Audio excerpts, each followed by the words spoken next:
Welcome to the AI in Healthcare podcast, where we explore how technology is reshaping medicine.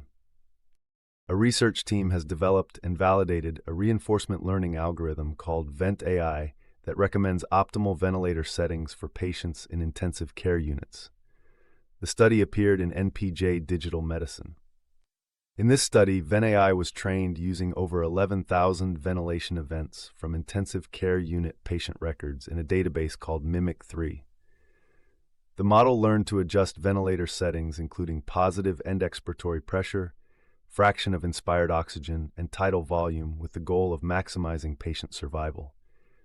VentAI was first tested on a separate group within the same database, and then on an external patient cohort that included over 200,000 intensive care unit stays from the ICU database.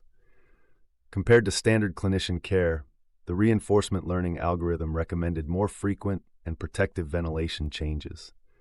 The model's estimated performance return was 83.3 on the Mimic3 dataset and 84.1 on the EICU dataset, compared to 51.1 for clinician care. Deciding on ventilator settings is critical for survival in intensive care, but it is complex and changes over time. This research demonstrates that artificial intelligence, and specifically reinforcement learning, trained and validated on real patient data, can optimize these vital interventions, potentially improving outcomes for many critically ill patients.